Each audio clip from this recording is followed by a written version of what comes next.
Shilpi Zalani. Great conversation with Shilpi. She's born in India, raised in Malaysia, was in an arranged marriage, came to the States, to the Bay Area. She got a high level corporate IT job, had children. She was the first in her family, female first in her family to get a degree. One day she comes home, frustrating day, and the 2-year-old daughter says, "Mommy, I miss you." She turns in her resignation that Monday. The plight of so many women, so many mothers of raising children and working at the same time is a significant one. I know we struggled with it in my family. Many do now. So Shilpi went through several businesses, and then she started coaching. That's what she does now. She helps these mothers that need help, maybe creating a side hustle where time is a little more flexible, or trying to understand what they can do. She's been through it all. She has great instruction, and she's really knowledgeable in this area. It's just a great conversation. You can imagine I have so many questions, and her role in discipline with that background of, being born in India, never speaking Hindi, by the way, and then grew up in Malaysia. But it's a wonderful conversation with Shilpi. Thank you so much for watching and listening. Hi, I'm Joey Pinz, and here's my 45-second introduction. After starting my business in the 90s, I started developing poor habits of eating in my diet because of working way too much. Before you know it, I found myself 340 pounds. The doctor told me if I don't lose the weight, I'm not going to see my daughter graduate. Took the next 7 months, lost 130 pounds. People think there's some secret. Ask me, how'd you lose that weight? Like there's some secret. There is no secret. How did I lose the weight? Just one word: discipline. I've had other successes in life, and I attribute them all to discipline. Now, I'm not the king of discipline, but I believe that it can help all of us. Friends, colleagues convinced me to start a podcast. The podcast mission: how do we better ourselves and society? I talk to interesting people in health, fitness, sport, wellness, business, technology, science, art, and culture. And I eventually ask them how discipline plays a role in their life. Podcast vision: growth through learning from others. Fun. Thank you, Shilpi Zalani, for your time. So you listed in your hobby as Bollywood. So I only know it as the Indian Hollywood, but tell me more about it. Why is it one of your hobbies? Well, I guess I grew up. So a bit about me: I was born in India, grew up in Malaysia, Oh, and wow. I never learned how to speak Hindi, except I watched a lot of Hindi movies, and it was just funny that I picked up watching a lot of movies, and I just love the music. I listen to it every day. As Wow. much as my kids try and convince me to listen to their kind of music, all the English ones, I still lean towards the Bollywood songs. In this fast-paced MSP landscape, how do you stay ahead? Introducing MSPinfluencer.com, your ultimate hub for MSP news, insights, and community connection, powered by Forza Dash. More than 75,000 MSPs subscribe to our MSP Influencer Pulse weekly newsletter, staying informed and ahead of industry trends. Tune in to emerging podcasts from Joey Pinz and leading MSP voices, offering essential tips, powerful insights, and success stories. Explore our multi-authored blogs, crafted specifically for MSP leaders, delivering fresh perspectives and actionable strategies. Celebrate excellence with the industry-leading Forza MSP Influencer Awards, recognizing innovation, leadership, and impact in the MSP community. Join thousands of MSP professionals who trust MSPinfluencer.com to grow their business and expand their networks. MSPinfluencer.com, where today's MSP leaders connect, collaborate, and conquer, all powered by the Forza platform, helping MSP vendors work effectively with MSPs and helping MSPs grow. And always ends with a big dance number. Yes, it does. Yeah. It's No funny matter because, what. yeah, it's funny. My husband says I'm a walking, talking Bollywood movie because, I'll say those dialogues one off times. So it's kind of funny.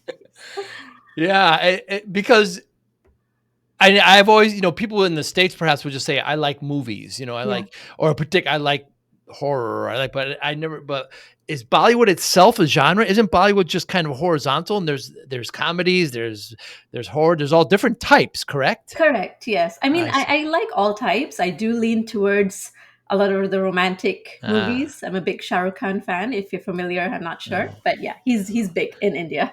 I see. Yeah. So being born in India and raised in Malaysia, Hmm. you're a big foodie. I know nothing about Malaysian food. I don't know if I've ever seen a Malaysian restaurant, come to Oh, think about it. really? Oh, it's my favorite, my kid's favorite. Yeah. Really? Yeah. It's very it has a lot of curries and rice, and it's a bit spicy, and noodles. So Yeah, I mean, it's pretty yummy. If you've not tried it, you should. Very different than Indian, because what you just described sound like Indian to me. It it's not that similar. It is a bit different. Like you don't have too many noodles in Indian food. That's a good point. The curries are a bit different. There's a lot of coconut cream and coconut Mm. milk that goes in it. Yes. Yeah, now you're getting me hungry. Yeah. Yeah, that's a Meat. yeah, I don't I'm here in the Southeast. I'm from the northeast of the States. I know you're in the Bay Area. Are there Malaysian restaurants there? There, yes, yeah. Thankfully, our favorite restaurant is called Lang Lang, and it's right here in the Bay. Wow, I don't think I've ever seen them. Perhaps I'm just not looking close Yeah, enough. I need to look for it. Yeah, I'll have to look closely. Yeah. You call yourself a mompreneur, hmm Shilpi. Why? Well, I came from corporate IT, and I moved into entrepreneurship when I became a mom. Well, not immediately, but there were things that happened in my corporate life. I was completely burnt out. Mm, I just didn't have enough time for everything. I was juggling between being the best mom, being the best employee, being everything else that comes in between, right?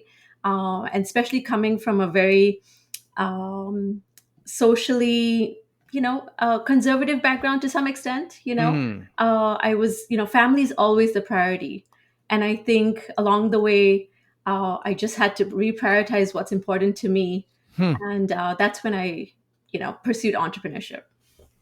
Now, this is, I don't want to say common, but it happens often, specifically with women a lot, right? Where they're just getting burned out and then they're faced with, the family issues and everything. Mhm. You approached it very differently than others, it would seem. Well, I guess I somewhere along the way, I think I built the courage to take Mm, that step. It's mm, it's not that many women don't think of doing something else, but I think a lot of things just keep them, stuck where they are. Sometimes they don't have enough courage. Sometimes they don't have the right partner to support mm, them, a mm. family to support them. Sometimes they just need a bit more hand holding, I think. So And describe the burnt out. Like, what were you, just too many hours, too many projects away from the home? yeah, so I'll tell you a bit of a backstory if that's okay. Yeah. Please. So, coming from a very conservative family, I grew up in Malaysia, and women weren't expected to work.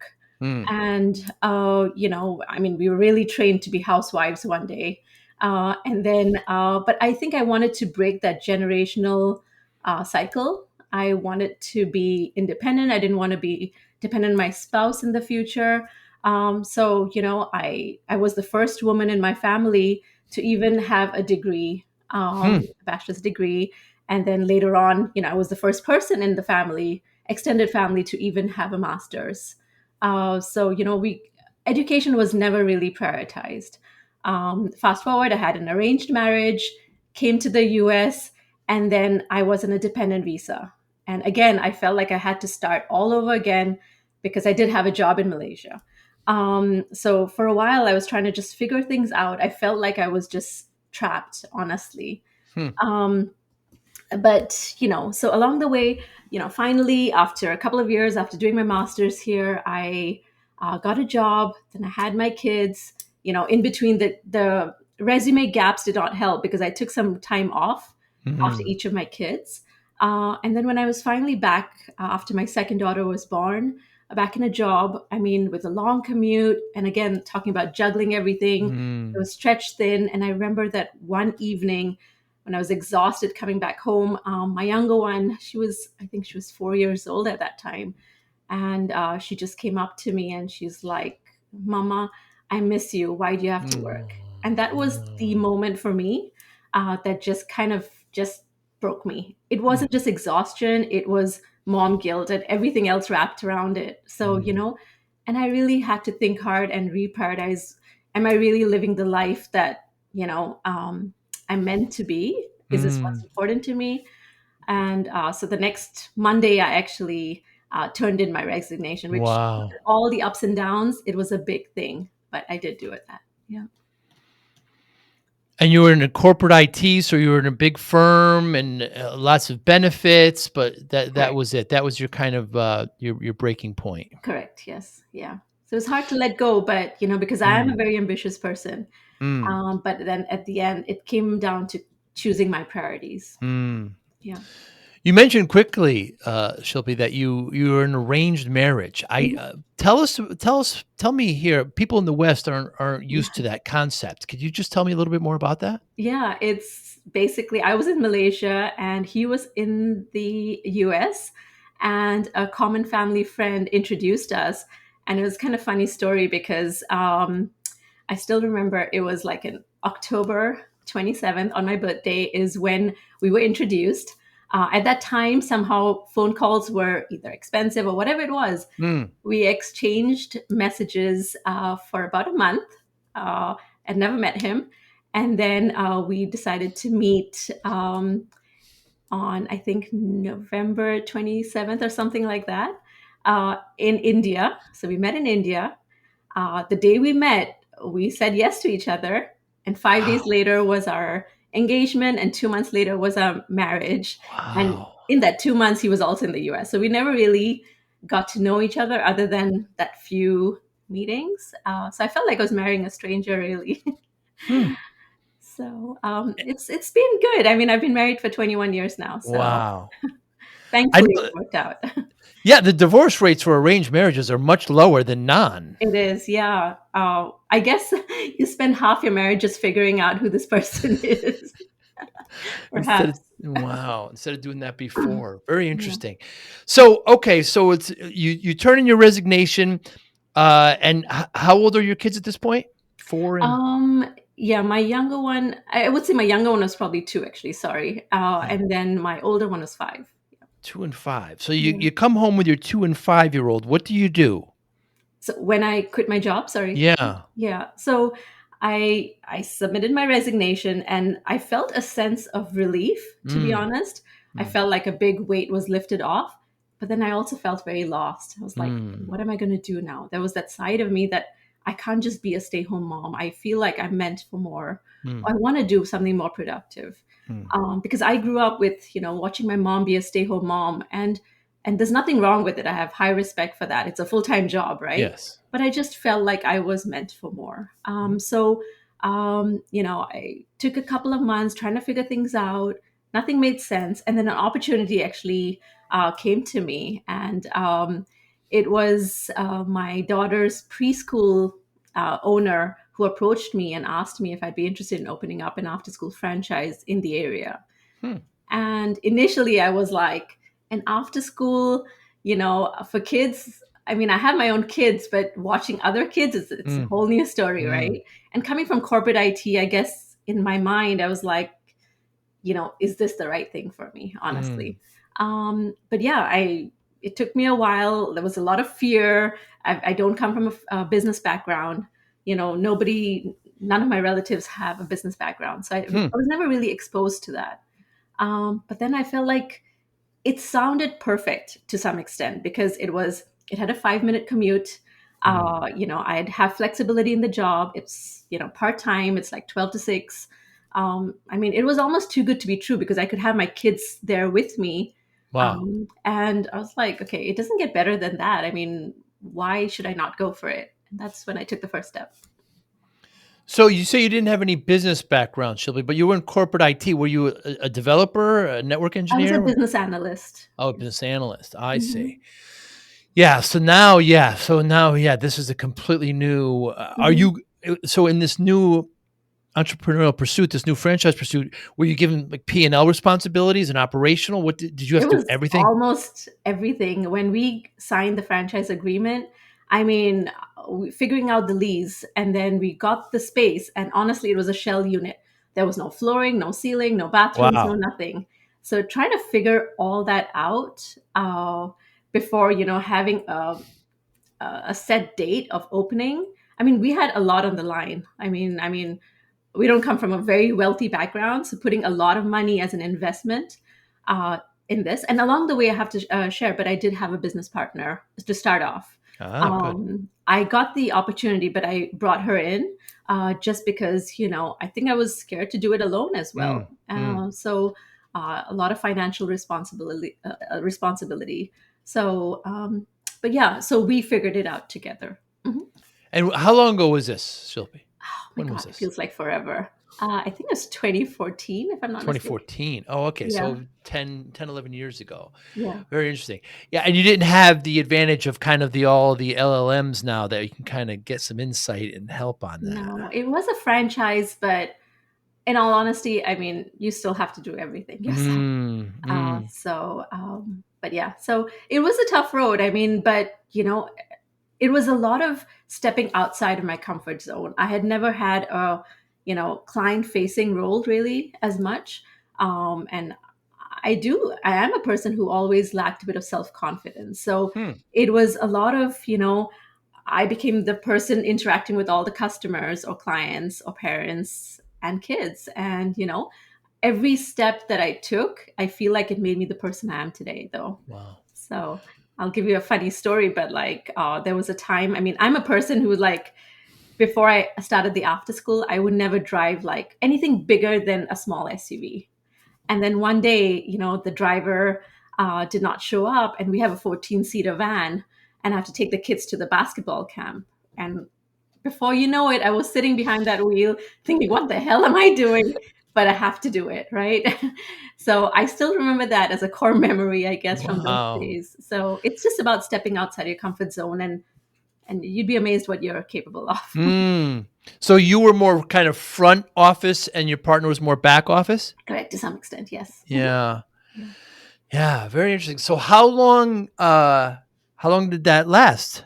So the business partner did end up leaving after about 6-ish months Oh, or wow. so.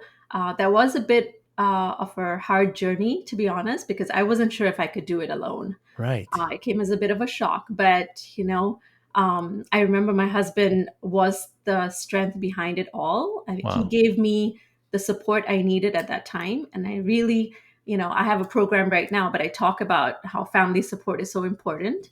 And he told me, I still remember, he's like, if you don't have faith in yourself, if you don't have the confidence in yourself, lean into what I have for you. Mm, I'm fully confident that you can do this.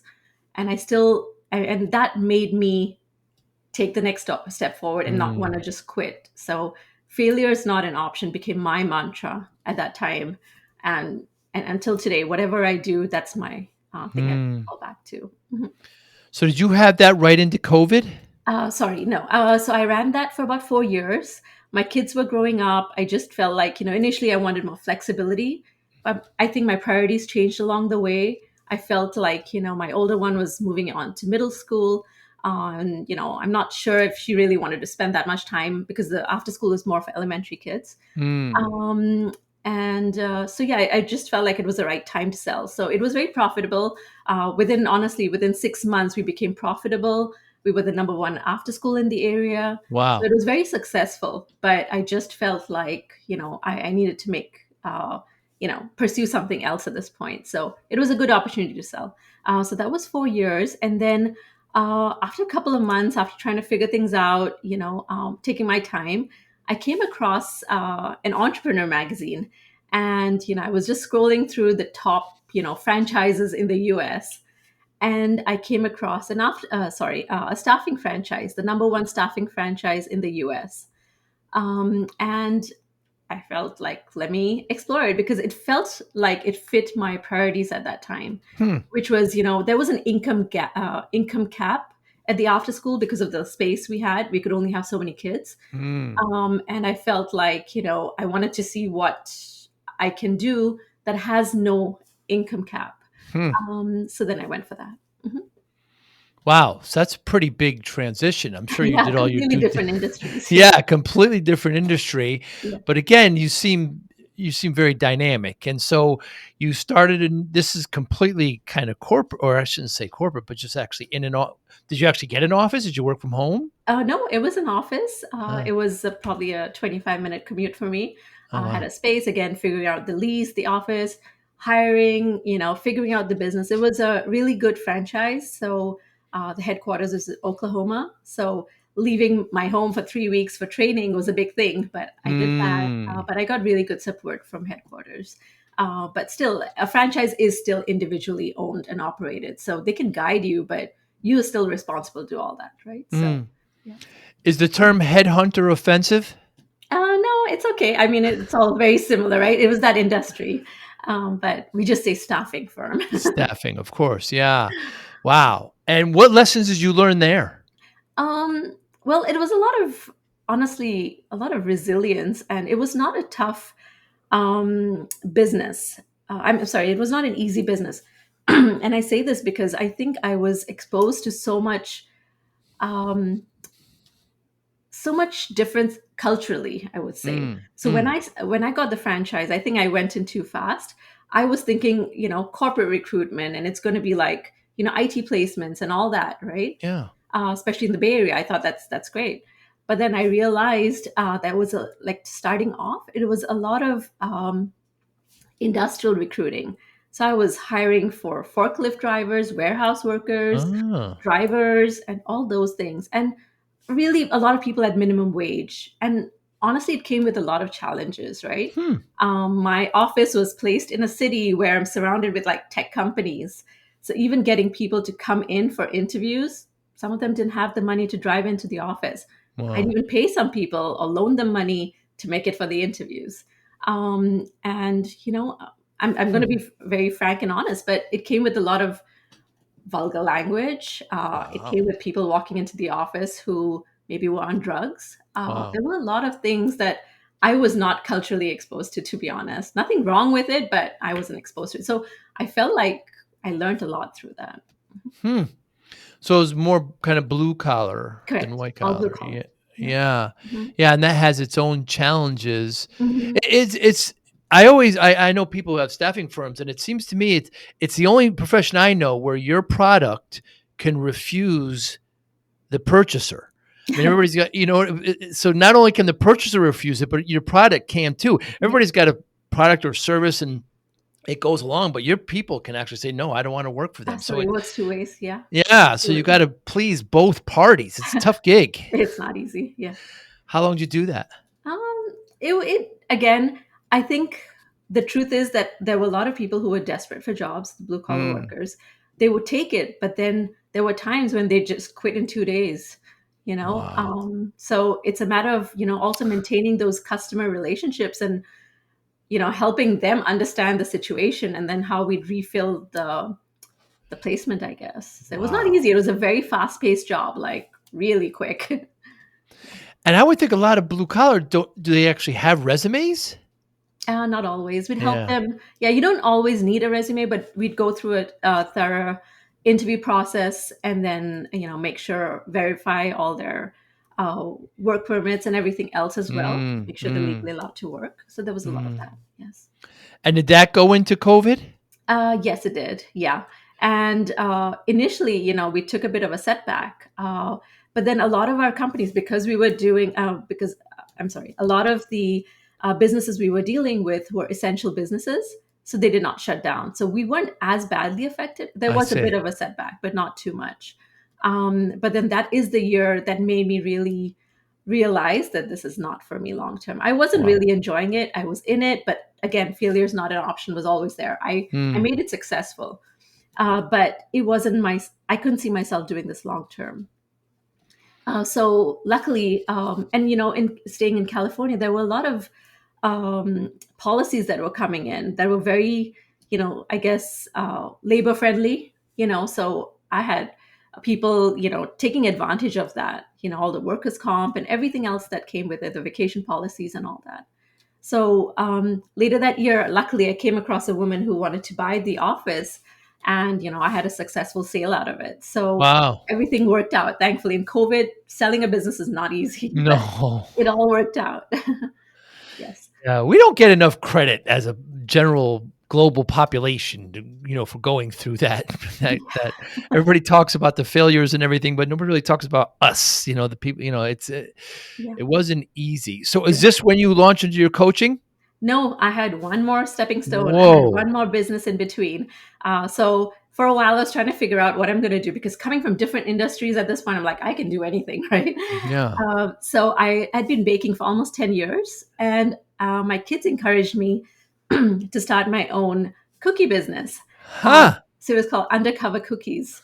And I started a home based cookie business, and I was serving a lot of corporate clients as well as individuals, of course. But that was successful. I mean, I have a few name brands I don't want to say share right now, but big companies that were buying cookies. So it was sugar cookies that I could customize branding and everything else with. Yeah. And does the FDA get involved when you're selling cookies? How does the government, do they touch Not you? FDA. I'm forgetting the department I worked with, but yes, there was a whole a person who came and inspected the whole kitchen and They everything else. did. Yeah, so we made sure everything is set up right. Hygiene is a big thing, of course.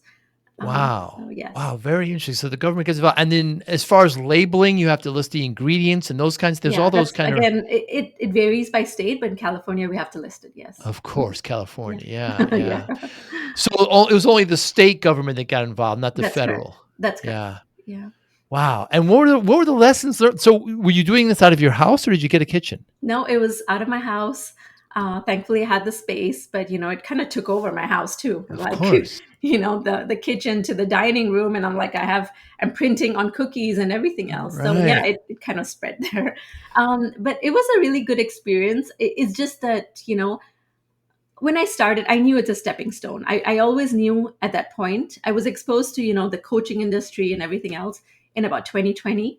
I came across Tony Robbins, and I was like just so wowed by that world, I guess. Sure. But so I always knew I want to pursue that in some way or form. But I thought this is a good stepping stone. It's something I enjoyed, something I can do part time. Mm. But then before I know it, I was doing it full time, and it kind of Wow. took over. I felt like, and that kind of a business, like you're working weekends, you're working holidays. Holidays are your peak time, honestly. Yeah.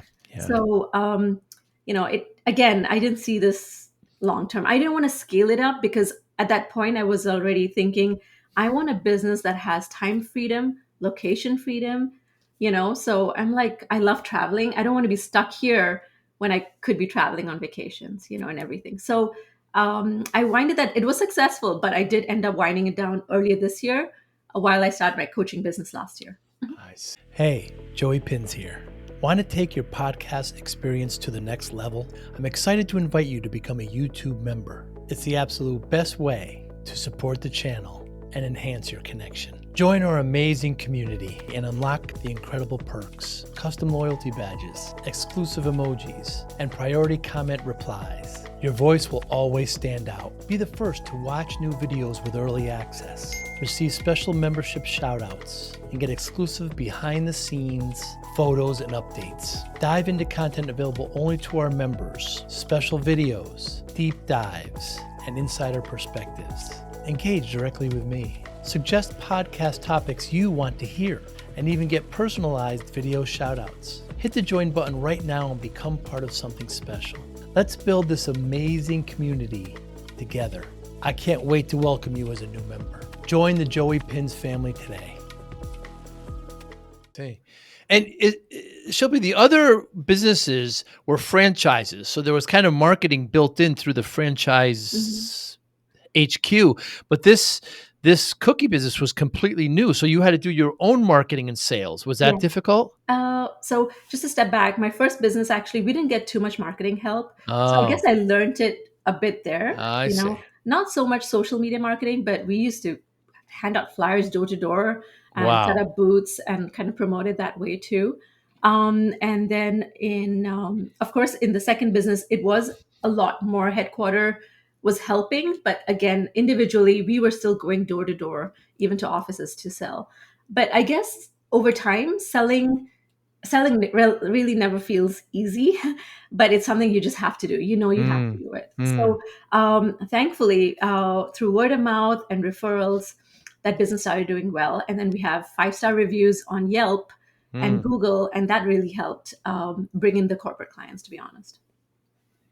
Yeah, Mhm. and you have big bags of flour and sugar being shipped there, and I mean, it's just, Oh yeah, I it's took over the incredible, house. and it's your home. Yeah.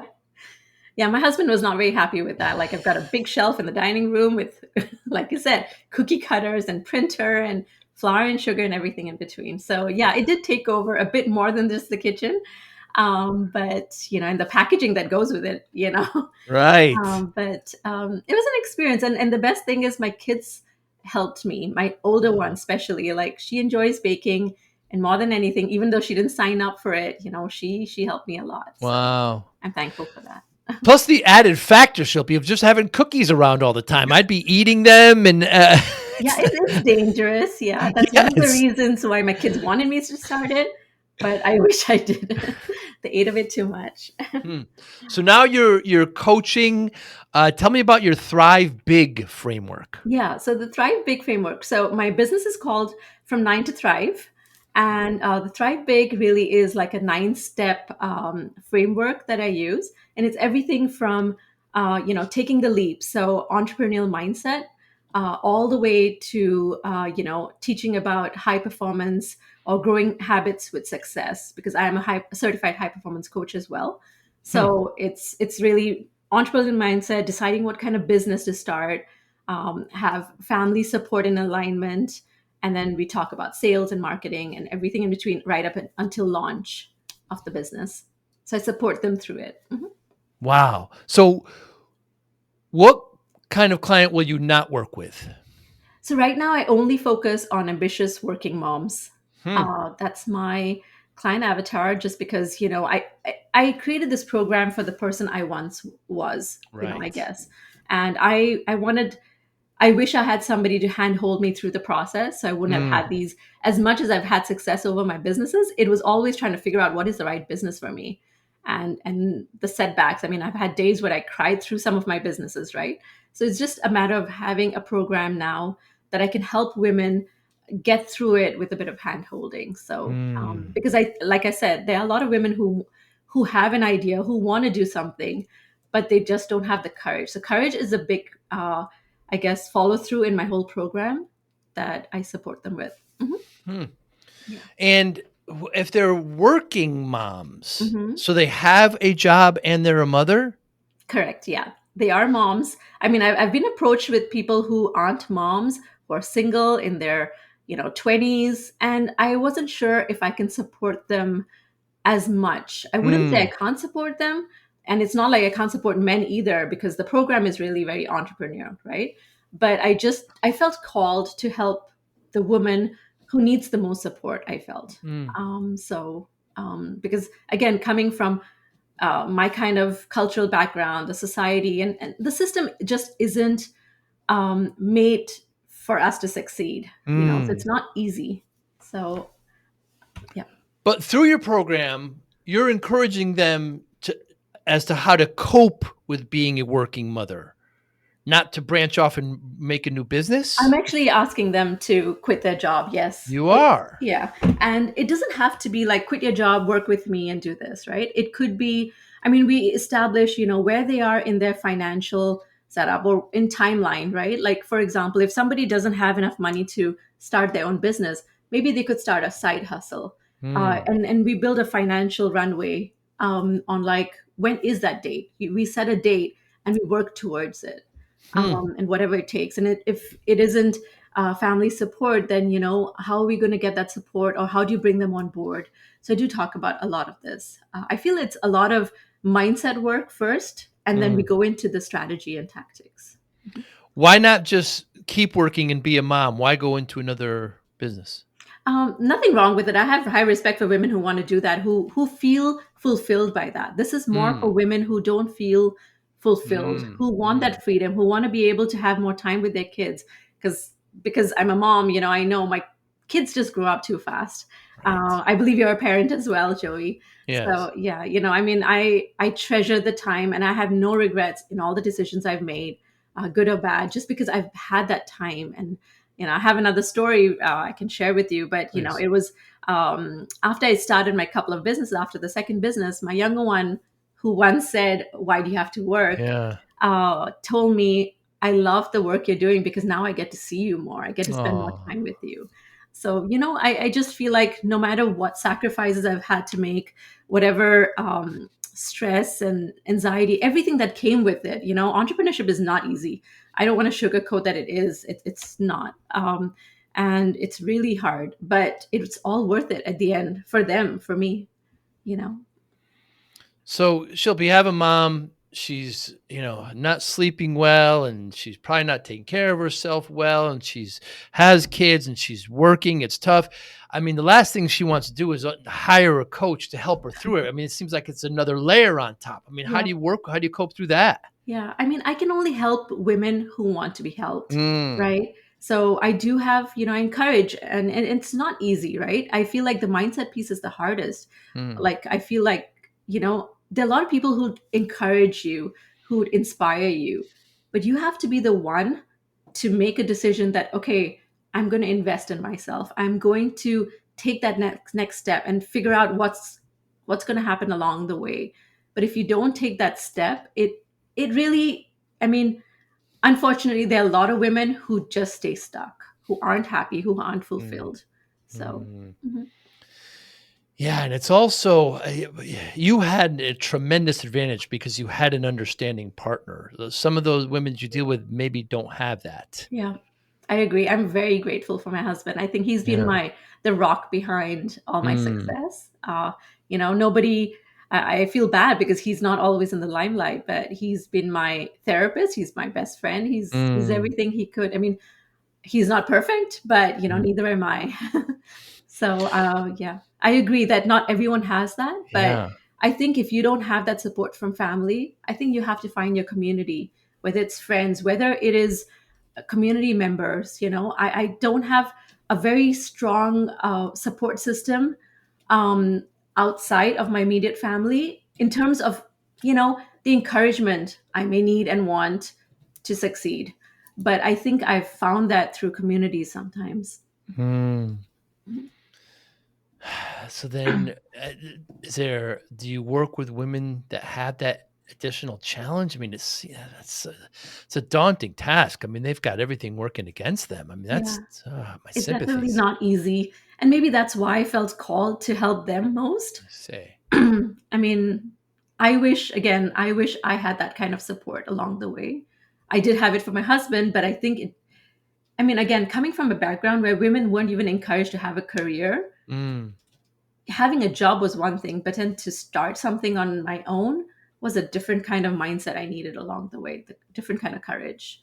So, What can men do better to support their wives with young children that are working? I mean, I know at the time I was starting a business and I was just working so much and mhm. I wasn't paying as much attention and it's selfish and what should men do?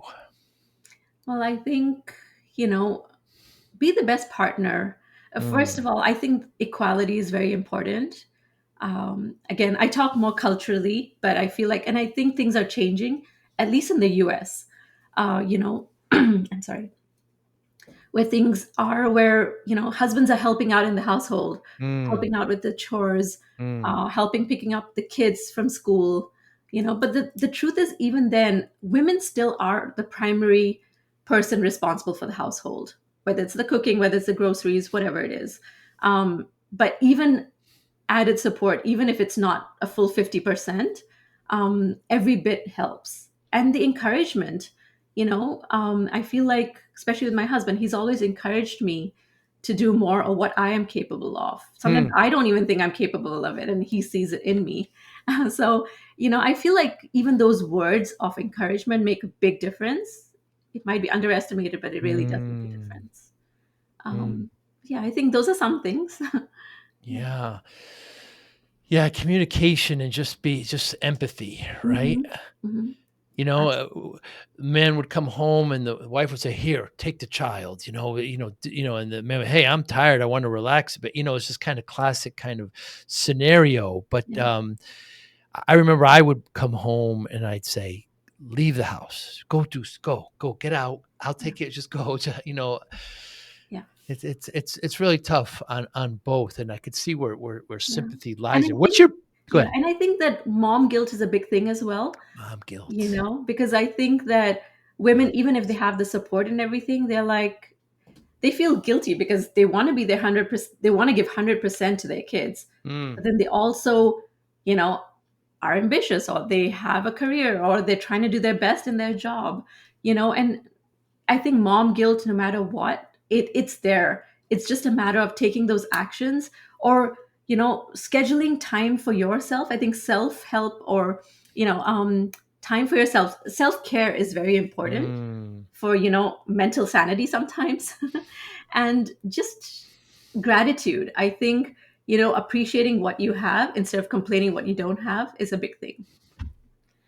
So Shilpa, your message to those mothers in this cycle, in this terrible position is Mhm. what?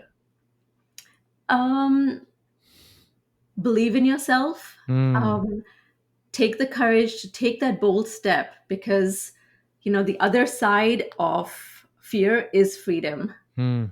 And I always believe in stepping outside of your comfort zone. If where you're at, if you're not growing, you're dying. I believe that. So if you're not taking that next step to explore that side of you, are you really happy? Are you satisfied? If Are you Mm. fulfilled? If you're not, at least give it a shot, because you haven't failed unless you tried. That's what I believe, you know. I find as I get older, Shilpi, I have more questions than I have answers. Yeah. And yeah, I'm just eternally curious. Like you said, if you're not learning, you're dying. But yeah, that's an interesting perspective. Has there been anything in the last month or so that you've changed your mind on? um no, I think, well, starting a business, in the beginning stages, it's always hard. There's a Mm. lot of imposter syndrome that comes in. Are Mm. you really the best person for this? Are you offering what's in demand? I mean, are you doing everything that's right? And are you succeeding? I believe I've heard this from Tony Robbins once, but like, people overestimate what they can achieve in 1 year, but they underestimate what they can achieve in 10. Hmm.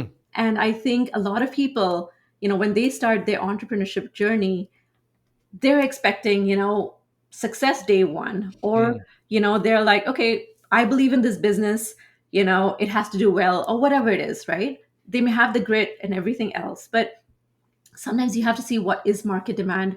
You have to serve the audience. Hmm. What do they really want? You're not creating the business for yourself. You're really creating the business for the person you want to serve, right? So yes, I would say lately I've been, sometimes I do have that imposter syndrome. I think everyone has a bit of imposter syndrome Hmm. in them. It's just that even highly successful people do. But I think it's just how they cover it. I think sometimes it's daily work, mindset work, to believe in yourself, to keep going.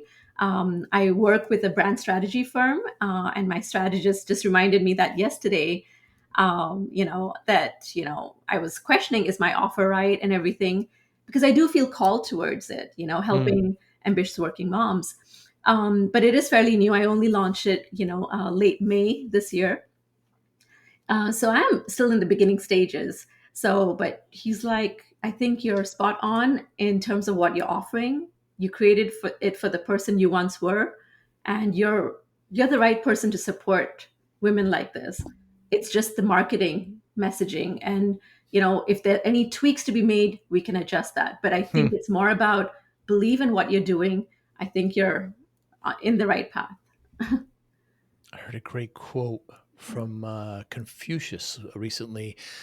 Doesn't matter how fast or slow you're going, as long as you don't stop. Yeah, and you have to be in the right direction too. Mm. As long as you're moving forward, even if it's not the right and a right path, and then you change accordingly, but Hmm. keep pivoting.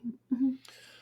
So I started my business in the 90s, Shilpi, and I was working way too hard. I was in my 20s and I was indestructible. And this is so poignant to what we're talking about. And, I'm not just like these mothers. I was not taking care of myself. And I'm in front of the doctor and, eating pizza late at night and drinking, just not sleeping well. And I'm in front of the doctor and she tells me I'm at 340 pounds. So I had gained all this terrible amount of weight. And she says, if you don't lose this weight, you're not going to see your daughter graduate. Mhm. So it's an interesting pivot, from being a mother and now being a father.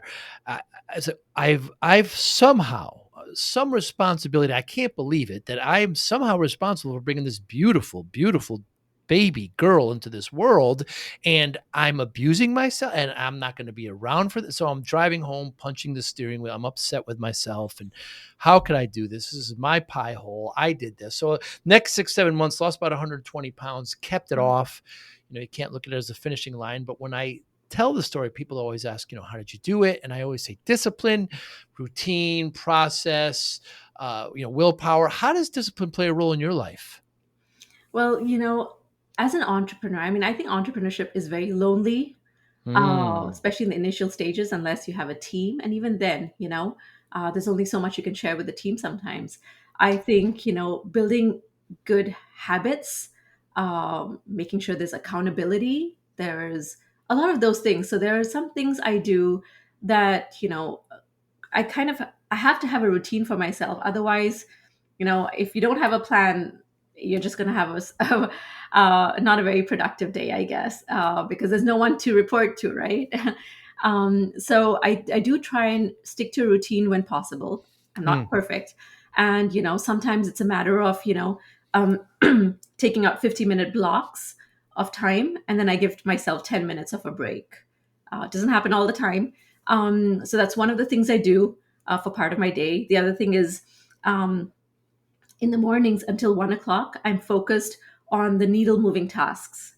hmm, Do that, because there's always going to be things that's going to be on your to do list, right? Whether it's for work, whether it's for home. But I try and focus my needle moving tasks until 1 o'clock, and then I focus on everything else. There's some habits that I've built in. I do have to admit, I think my health has taken a bit of a toll. I do mm, feel like I'm not, focusing as much on it as I should. So that's my goal. I've signed up for a couple of things in the next couple of weeks where I'm trying to get that back on track.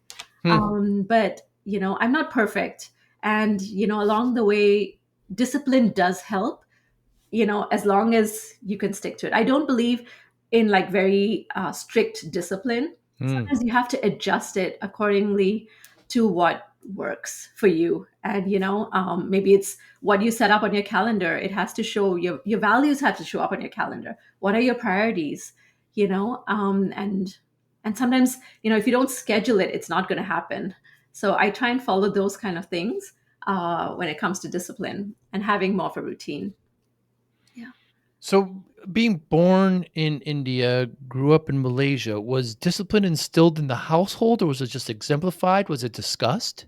It wasn't really discussed. It was just more of, I guess, expected out of you. Yeah. Yeah, it was never set out verbally, no, but just kind of the set expectations. Yeah.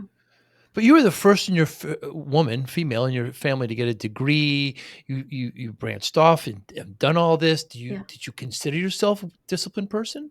Um, no, it's funny. I never really considered myself disciplined. I always felt like I'm the odd one out. Huh. Because I just felt I was different. I am a middle child. So I felt like I had that rebellious side in me to always wanting to be different. But I do believe like discipline has helped me along the way. I've never thought of it like me being a disciplined person, but yes, Hmm. discipline has helped me along the way in building the set routines, the courage. I feel like it has helped me take the actions that I needed to at the right time, to be successful. Yeah. What motivates you, Shilpi? I think early on, I think it motivated me seeing, every woman around me, from my family, not being very ambitious or, following the norm. I think Mm. initially I wanted to break that cycle. And more than Mm. anything, I think I wanted to be a role model for my future children at that point, and teach them that you can have an ambition and still focus on family. I think it was the balance for me, and I feel like along the way my kids, I mean, I'm so grateful for it, but they've said it to me verbally even, that they're so proud of me, that they're Oh. inspired by me, they find me inspirational. And to me, that's a huge win, because that was really my motivation all along. But then along the way, I think I felt like, okay, they already see that. I think they're set up for success. They are going to have that career and family.